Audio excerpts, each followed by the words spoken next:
you hear me okay? Excellent. My name is, my name is Lydia Edwards. I'm our senator, and I'm honored to be here, not just because I have the great, not only honor to serve and represent Winthrop, but also because it's a Women's Health Forum, and I'm our first woman to be a senator. So I'm very happy about that. That being said, 23 years ago, Speaker DeLeo, now our retired representative, he sponsored the first Women's Health Forum. And he collaborated with the incredible Nancy Williams, Director of the Council on Aging. And together, well, let's give Nancy a hand. It was held at the then new Senior Center, and there were really just a few information tables and had one speaker. And today it has flourished into what we see now, this new high school with so many different tables and so many different opportunities. We had flu shots, we had COVID vaccines. I mean, this has really become a health center for a lot of people, an annual event. And I just wanted to thank Bob DeLeo for making that happen.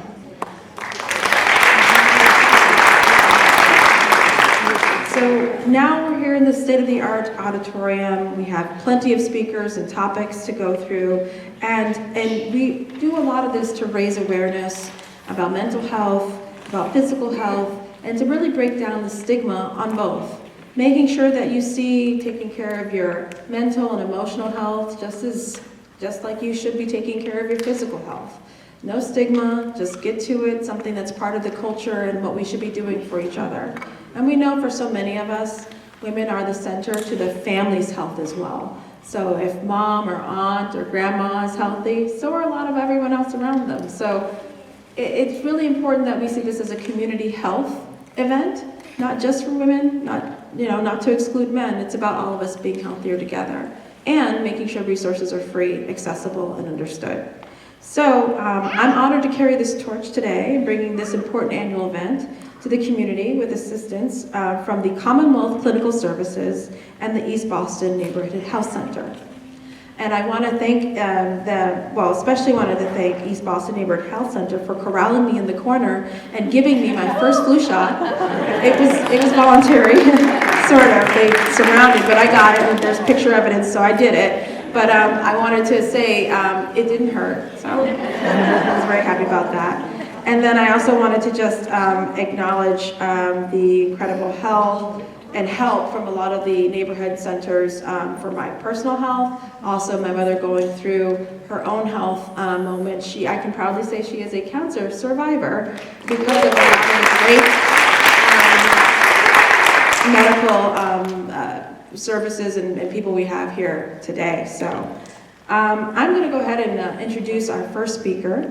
I'm happy to introduce Sandra Hurley, co-founder of the Commonwealth Clinical Services Incorporated, and its Chief Executive Officer and President.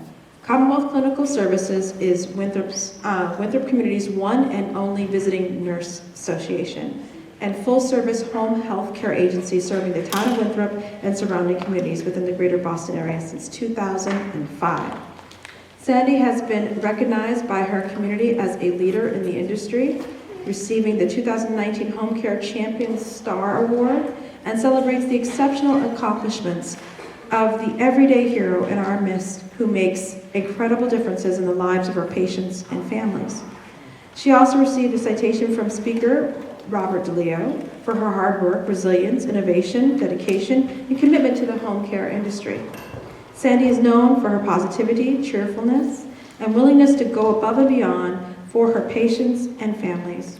Her company, Commonwealth Clinical Services, has been a key part of the Women's Health Forum for many years. Offering blood pressure screenings, I also had that done, and it was unfortunately very high. But I think it was in anticipation of the shot. Offering blood pressure screenings, health education, and health promotion. Everyone knows Mrs. Hurley. Everyone knows Mrs. Hurley, knows how much she loves her family and her community. Please give a warm welcome to Sandy Hurley.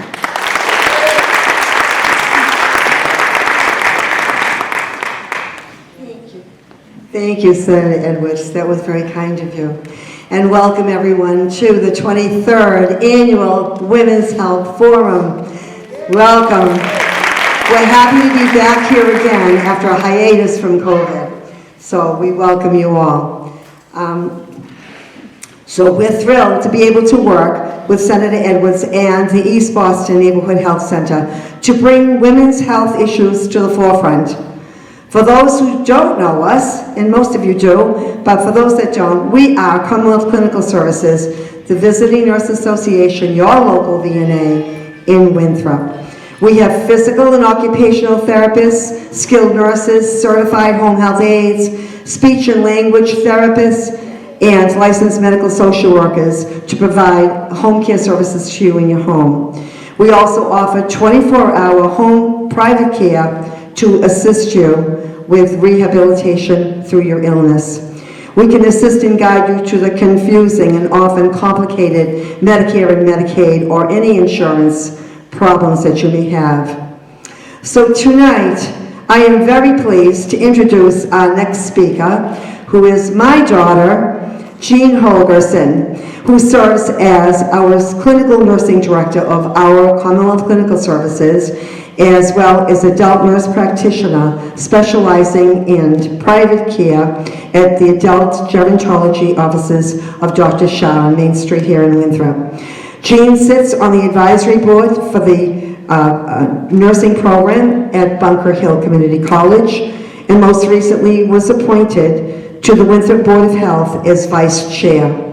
Jean is here tonight representing the Winthrop Board of Health and will explain how the board serves our Winthrop community. Jean is a Winthrop resident who lives with her husband, and they have 5 children. I am most honored and privileged, and I'm so proud of my daughter, Jean Holgerson. Please give a warm welcome to Jean Holgerson. Well, that can't get better than that, right? Okay, thank you, Mom, for the wonderful introduction. I want to thank Senator Edwards for coming today. I want to thank East Boston Health Center for all your help, Neri. You guys have been fantastic with all of this. For hosting the 23rd Annual Women's Health Forum, again, finally after our 2 years absence. I would also like to thank the residents of Winthrop and the neighboring communities for attending this amazing event. I would like to give special thanks to Barbara Bishop. Where is she? Barbara, thank you so much for everything. And the staff of Commonwealth Clinical Services who worked tirelessly to make this happen. Robin Bertino, thank you for all your work. Andrea Hurley, thank you for all your work. Again, my name is Jean Holgerson. I'm an adult gerontology nurse practitioner, and I live here raising my family with my husband. We love the community. I'm clinical nursing director of a family-owned VNA, Commonwealth Clinical Services. I also, our home care agency is based right here in Winthrop. We're actually in the convent. We provide nursing and rehabilitation services to the residents of Winthrop and the surrounding community. I also serve the residents of our community at Dr. Shah's primary care clinic that's located on Main Street, the same street we're on. Things don't, I don't have to travel too far. I drop the kids off at school, I go to work on Main Street, I go to Commonwealth Clinical Services, I'm back. And I live on Locust, right down the street. Okay, so the backbone of the health and wellness of the town is the Board of Health. We meet monthly on the evening of the second Tuesday of the month at the town hall, and the meeting is open to the public. The board welcomes any community members or residents to become involved and contribute to our monthly meetings. Change happens when people speak up and voice their opinions or their concerns, and that can help us figure out what's going on and make some change. The mission of the Board of Health is dedicated to keeping the town of Winthrop a healthy and environmentally safe place to live, work, and enjoy. The board strives to enhance, protect, and promote public health needs, environmental protection, and quality of life for all. This includes assuring compliance with health and safety regulations and the crucial mission to prepare and respond to all public health emergencies. The state legislature has delegated all boards of health the authority to make reasonable health regulations, and we are legally entitled to a safe and healthy environment. The Board of Health consists of 3 members appointed by the Town Council for 3-year terms. I was recently elected Vice Chair of the Board of Health and work alongside my 2 amazing colleagues, Chair of the Board of Health, Bill Schmidt, who's up there.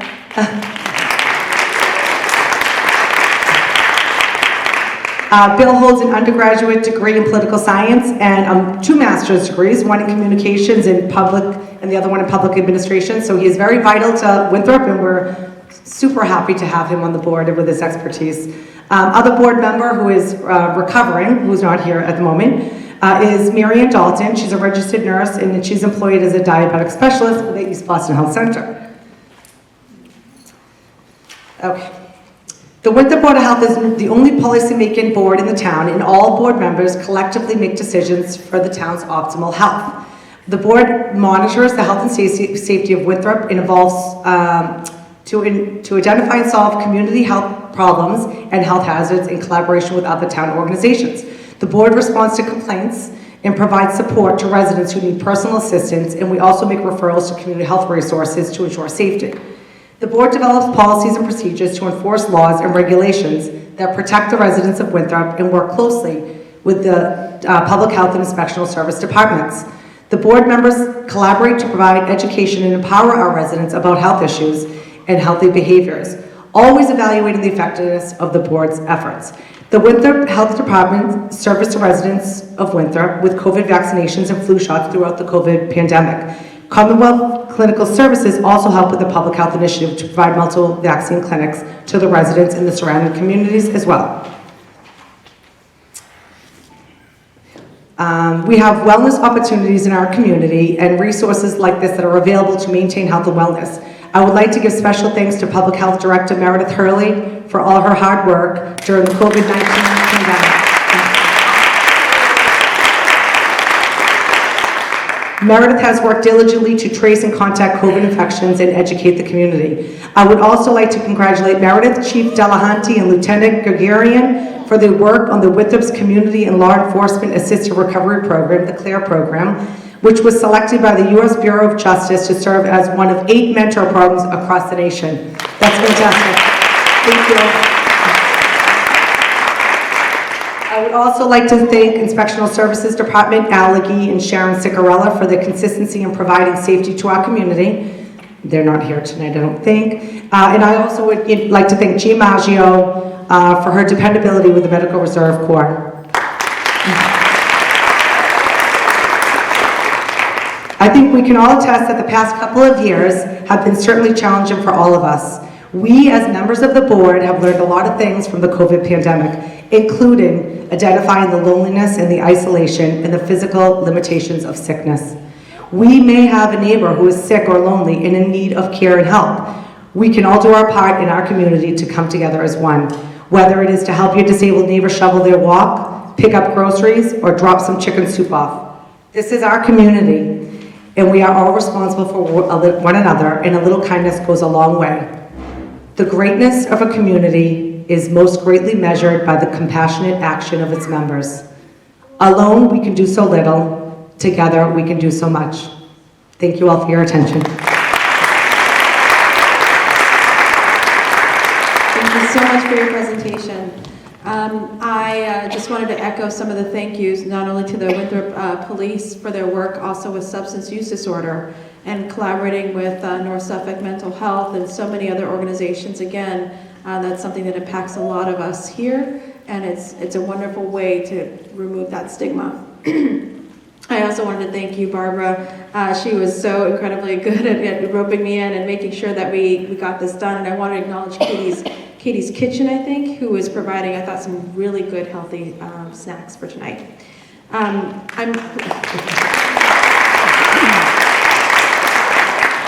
Next up, I'm pleased to introduce Dr. Jackie Fantes, the Executive Vice President and Chief Medical Officer of East Boston Neighborhood Health Center. Prior to joining the East Boston Neighborhood Health Center, Dr. Fantes served in the U.S. Naval Hospital positions on both U.S. coasts and abroad. As a general medical officer at the Naval Hospital Camp in Pendleton, in California, Dr. Fantes provided the 5th Marine Regiment with all primary care needs. Wow. Wow.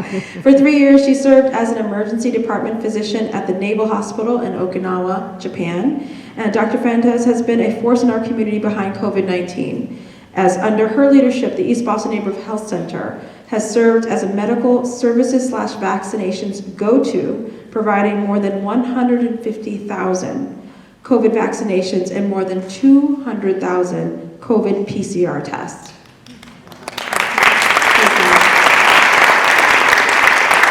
Dr. Fantes and her team have been supporters of the Women's Health Forum for many years.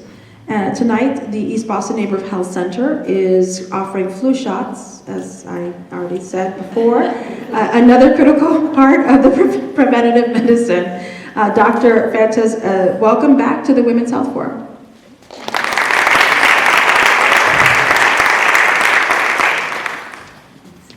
Good evening, everybody.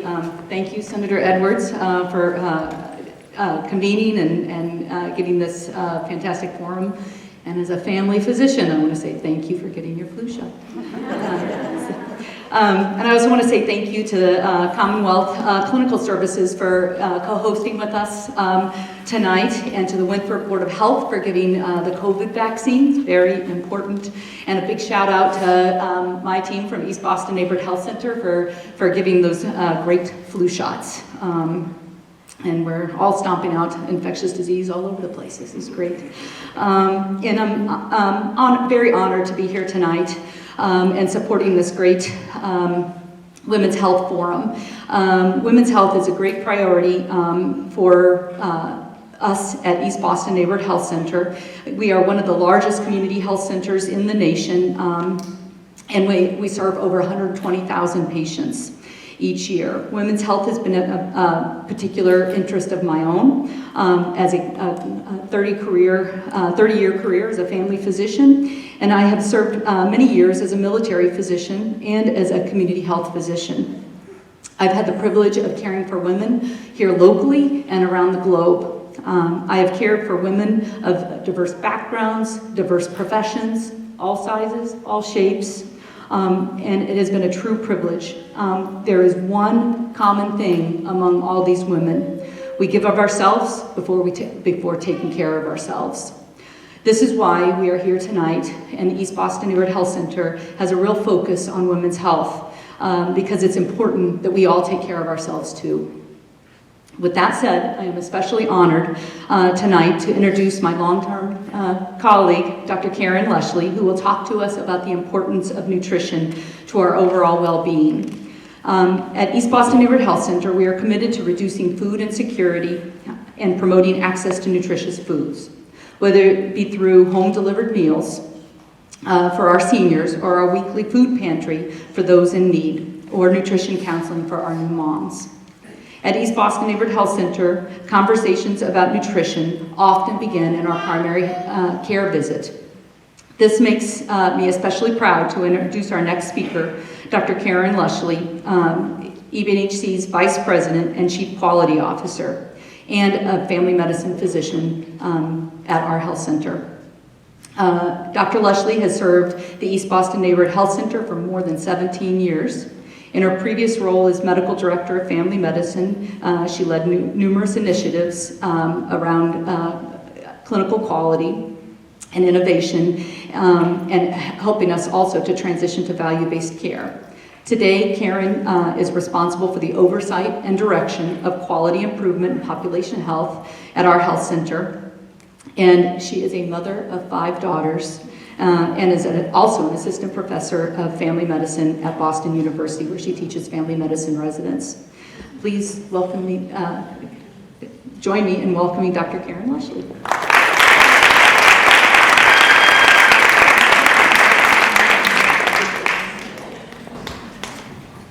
Can you hear me? Great. I don't have to squeeze anything. Thank you, Jackie, and thank you everyone for having me here today. I was asked to start by sharing with you why a quote by Michelle Obama resonated with me. Communities, countries, and ultimately the world is only as strong as the health of their women. My first thought was the song by Beyonce, "Girls, We Run the World." But in all seriousness, I am a family med provider at a community health center.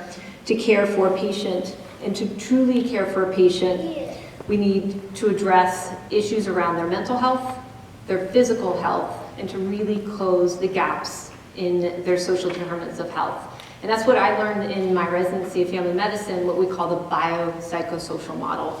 And I do feel, as a family medicine doctor, I also get to care for the whole family. As Dr. Fantis just mentioned, women care for the whole family. And by being a family medicine doctor, I really get to address not just the patient in front of me, but the child and the grandparent. And really, by addressing all of that, are we able to target the entire health of the patient. I was also asked to speak to nutrition tonight, and it's quite hard to speak in 10 minutes about nutrition. And so I wanted to start with a quote from the World Health Organization and then go into a couple of myths that I thought might be fun to debunk in a brief encounter about what is important around nutrition.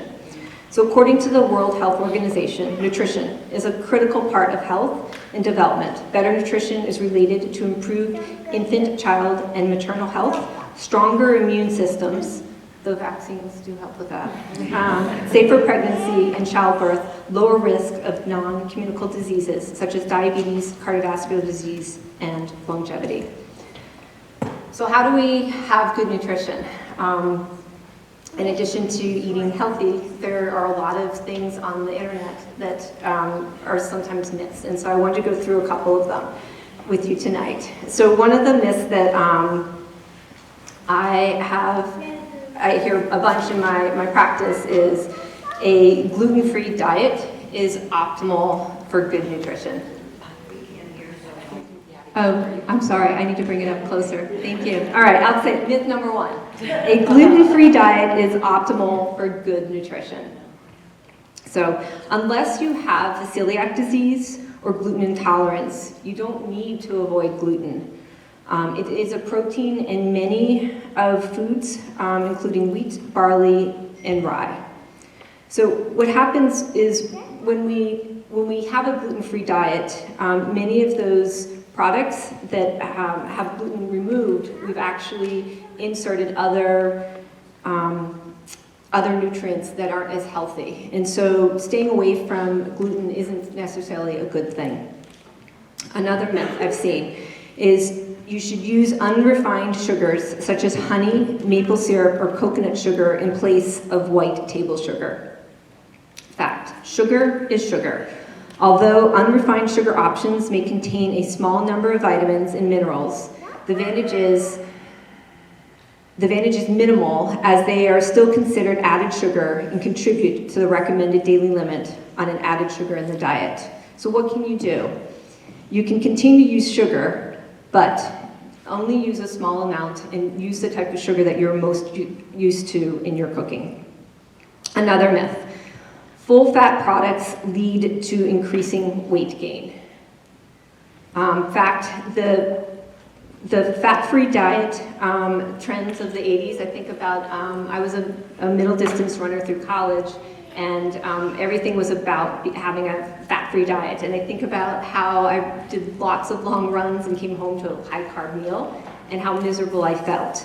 And it would have been much better if I had had more fat in my diet by including things like nuts and avocado and other forms of healthy fats and olive oils. Another myth is that eating healthy is expensive and cannot be done by everyone.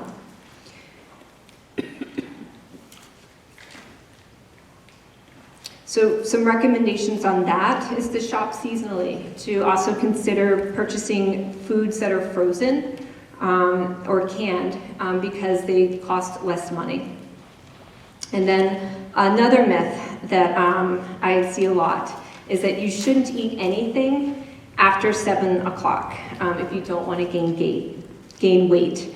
And that's not true. It tends to be the types of foods that we pick up after 7 o'clock at night, which tend to be more sugary and salt. And so that if you are going to eat late at night, to consider eating foods that are healthy choices.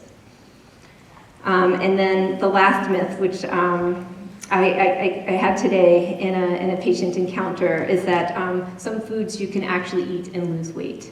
And so I get a lot of patients who think celery water and sometimes grapefruit, or even one I heard one time was cayenne pepper, that if you eat those, that you can actually lose weight. And so there are no foods that you can eat that would make you lose weight. So I hope that some of these myths dispelling some of these myths have helped you. And I really appreciate your time and letting me speak to you tonight about nutrition. And who do I hand this over to now? Thank you.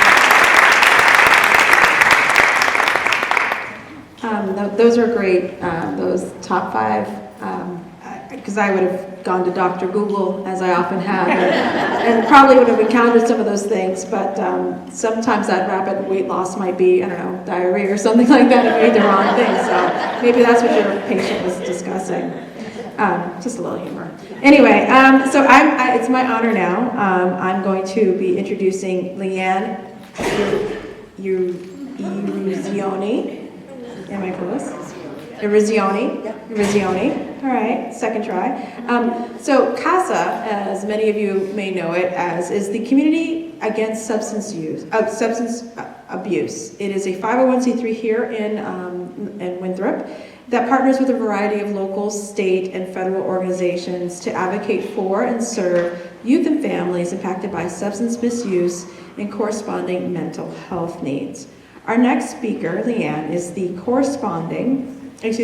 director of CASA's Community Diversion and Intervention Program and sits as a member of CASA's board of directors. A licensed independent social worker, Leanne provides clinical oversight to CASA youth initiatives. She provides a vast array of knowledge on adolescent development, addiction, and trauma. Leanne is here tonight to talk to us about CASA initiatives. Welcome, Leanne.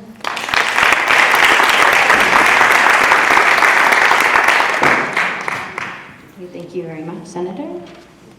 Hello, everybody. My name is Leanne Eruzione. I am a lifelong resident of Winthrop, mom of 3 boys, and a business owner. I'm happy to be here at such an amazing event supporting public health and women's needs.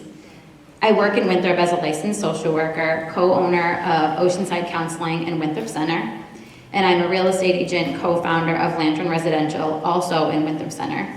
But I'm here to talk to you tonight about CASA, my 3rd job, a primary prevention coalition in the Winthrop community. I've worked for CASA in various capacities for over 13 years, and I have to tell you, the organization is very dear to my heart, and I just can't seem to move on. You may ask yourself, what is primary prevention? CASA's goal is to work upstream and implement strategies and programming to get ahead of issues before they arise, working alongside important key stakeholders in our community, like the public health department, school department, police department, and other youth and community servicing agencies. We are working to provide opportunities for the success and growth of our community. We strive to bring together a network of youth providers to impact change. Using this model, we focus majority of our programming on youth, particularly high school and middle school students. Our goal is to identify risky behaviors, bolster the positives, and create impactful educational opportunities to help young people carve their own successful path. Our youth are the future foundation of our communities, and these important developmental milestones need special attention to foster healthy progress. With this in mind, CASA offers a variety of programming opportunities for youth throughout the year. We have an afternoon drop-in program for middle school students where they can come to our place, participate in activities, projects, have snacks, or simply hang out alongside our staff. We strive to provide opportunities to educate and support youth in our space on a variety of public health topics, including substance misuse and mental health. We have our community diversion and intervention program called CDI that aids in school suspension and criminal involvement matters. We have a career readiness program called YouthWorks, a job skills training program paired with job shadowing opportunities.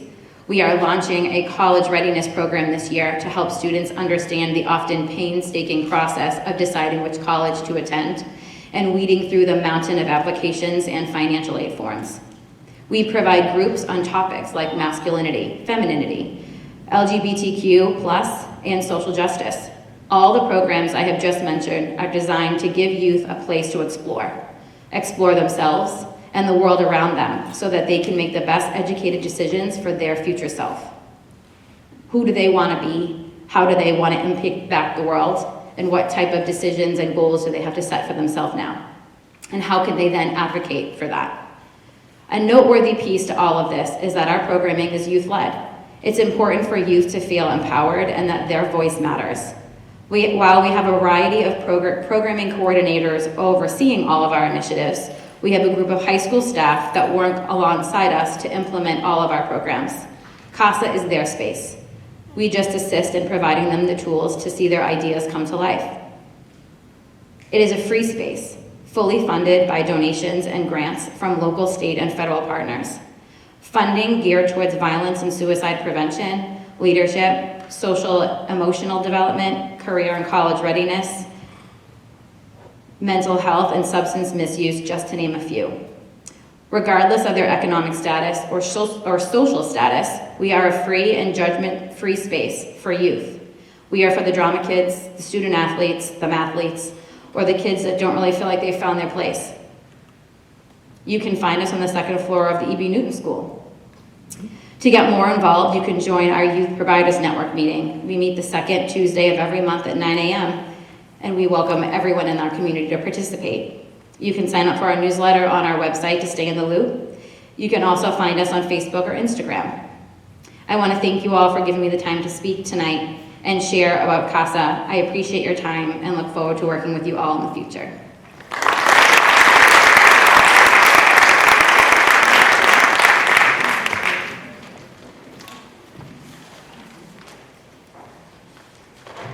I'm honored to introduce our keynote speaker, J.C. Monahan from NBC 10 Boston. J.C. is an Emmy award-winning journalist and newscaster with more than 25 years of experience. She is also an AMS-sealed meteorologist. In 2001, J.C. began as a weekend meteorologist for WCVB TV5. After 10 years forecasting for the weekday Eye Opener, J.C. was promoted to co-anchor of The Chronicle, the station's evening magazine show, where she earned both the regional Edward R. Murray Award and a Gracie Award. She was also WCVB's evening news anchor. During this time, she covered the Boston Marathon bombing, co-hosted a one-hour special on first anniversary and helping develop a live special for the Boston Strong concert. In 2017, J.C. became the Boston, NBC, and Telemundo stations as news anchor for NBC 10 and NBC Universal station. In her time at NBC 10, J.C. has reported from all regions of New England and beyond. Notable events include the Super Bowl in Minnesota, and she spent a month in South Korea covering the Winter Olympics on NBC. J.C. has received recognition for her outspoken advocacy for mental health. By publishing Breaking Her Silence in Boston Magazine, she has given a much-needed voice to those in our community who struggle. J.C. was the recipient of the 2022 Hope Award. A Newton native, Boston has always been home for J.C. She's the proud mom of 2 daughters who, like their mom, have a passion for dance. She lives by the motto, life is not a dress rehearsal. Live it. Please welcome J.C. Monahan.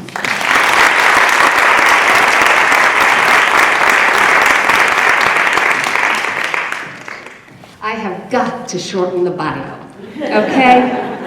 That was painful for me to listen to.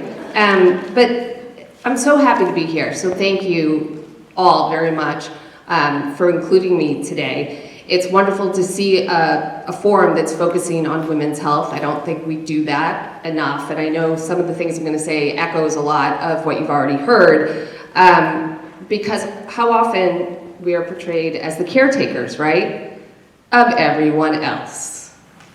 That's our role, and that's, you were talking about the family model. So if you're a mom, you can add pressure to that because, you know, you not only have to have your child become a star athlete by age 10, but they better be accepted to Harvard by 15. No pressure. But mom, that's on you. to do. And hi, 2 of the moms here have 5 kids. Okay? Applause for them. All right? I mean, I almost passed out. I have 2, and we're just getting by. So, you know, and pardon me for my sarcasm here, but, you know, let's not forget the fresh, organic, homemade meals that we have to make. Sorry.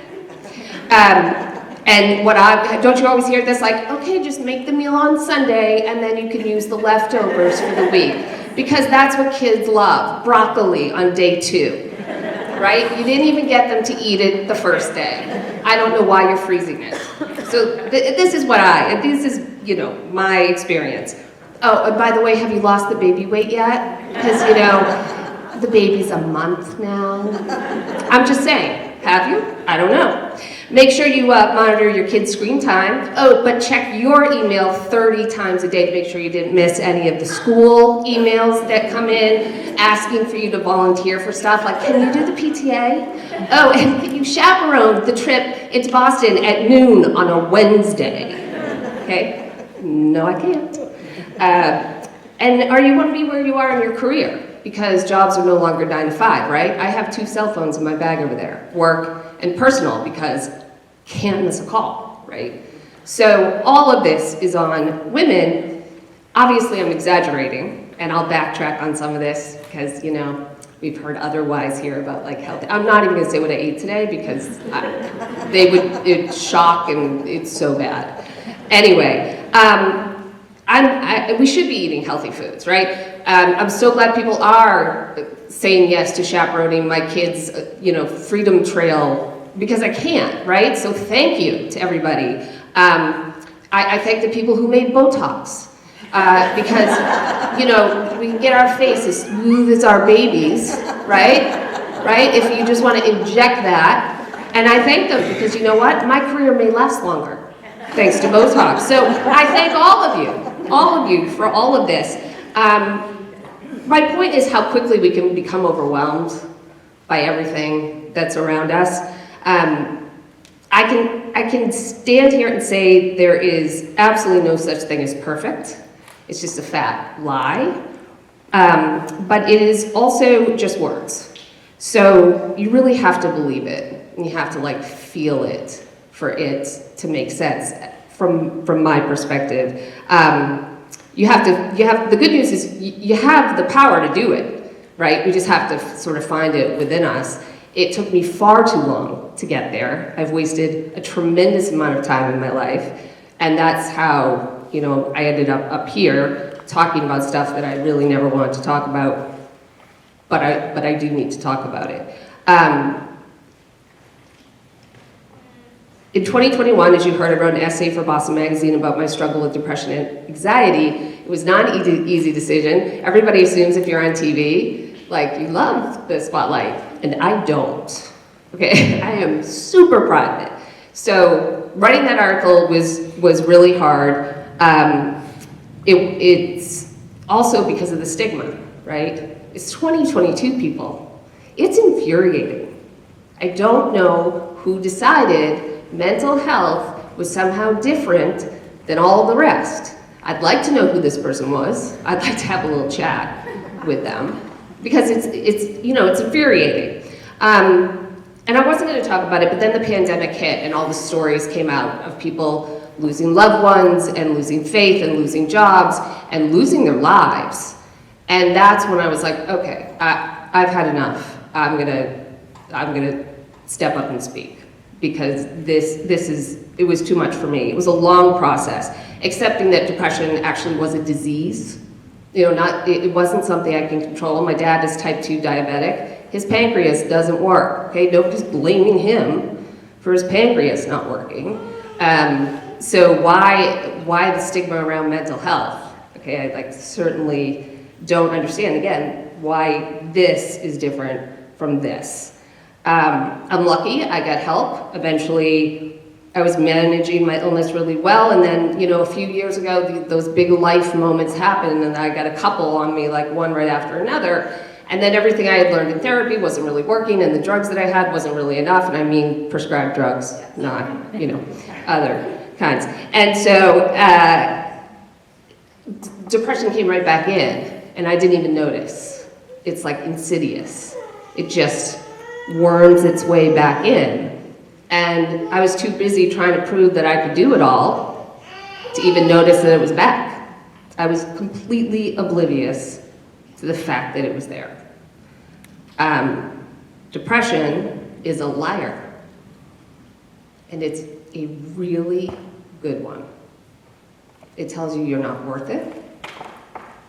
It makes you want to give up. It makes you feel different. It makes you feel misunderstood. And you absolutely feel alone. And it's a liar.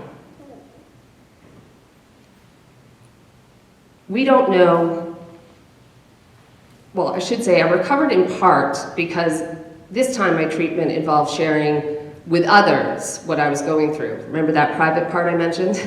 Okay, gotta throw that out the window. Because now I had to talk to family and friends, and sort of I sat down with them and was like, hey, so here's the deal. And I told them, and thankfully it went really well. It was liberating, it was powerful, it was also really hard. It was like walking naked through, Boston Common, feeling so exposed. I'm not suggesting we all do that. Can you imagine the headlines? Winthrop women naked in Boston Common, story at 11. It said, we don't know the challenges we're gonna face, right, in life. And thankfully, we've come to learn how important our health is, what we eat, how much we exercise, annual checkups, all of it. It's all important, but what is a healthy body without a healthy brain? For me, it was nothing. Nothing. Mental health is good health.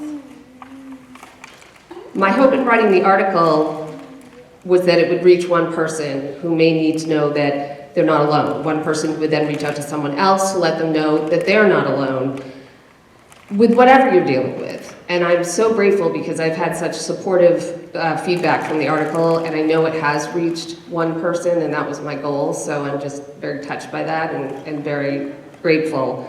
But the work doesn't stop, so to stay healthy, I do have to take time for myself. I have to set boundaries, which means I can't say yes to everything that's asked of me. Even if I want to, my heart is there.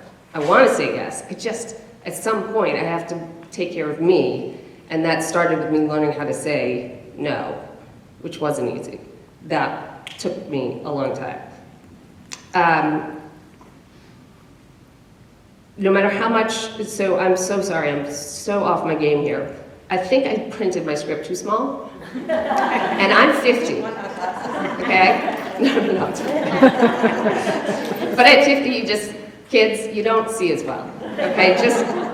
And it's fine print here, and usually I'm much smoother than this, so just bear with me here for just one, moment here.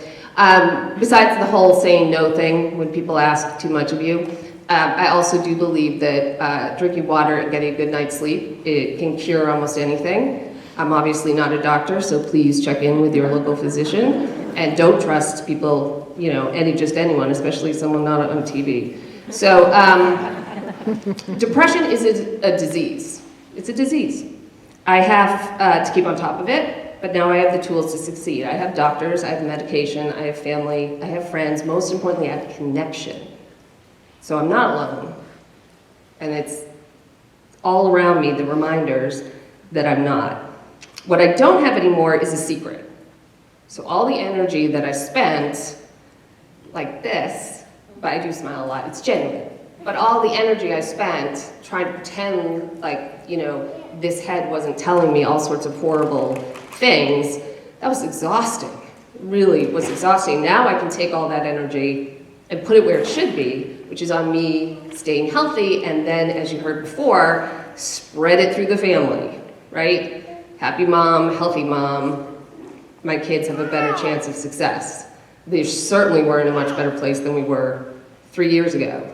Trying to be a mom, work full time, and balance, depression and anxiety. It was a super good time. I'm sure my kids would love to share that with you sometimes. I want to say this though, I like to think of myself as staying realistically healthy. So I still don't eat well, and I don't exercise. I did buy a yoga mat.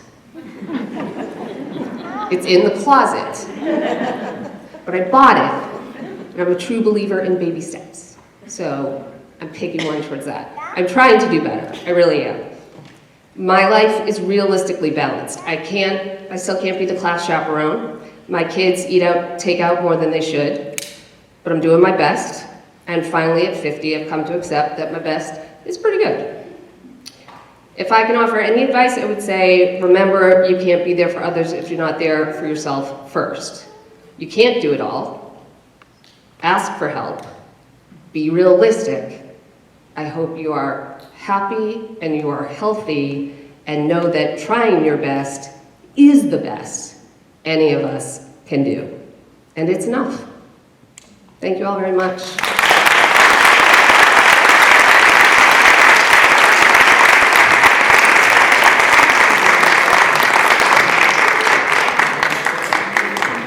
That was, I think, thank you so much for that keynote, of being, reminding us that our best is the best that we can do, and that, you know, other people's standards and how we're being judged outside really is kind of irrelevant to our own mental and emotional health. Thank you so much for being vulnerable and letting us know. That's really important, and it takes a strength. Common, you know, naked, that's how I feel. So, you know. Well, I will, maybe Barbara will lead that parade, and that's really common. I won't be leading the Boston Common naked parade, but happy to sponsor the food that day if you wanted anything to eat. That being said, I know a lot of us have things to do and have come here today, and we will do this again next year. We will come even stronger with more people, and I just am so grateful about everything that we did today. So.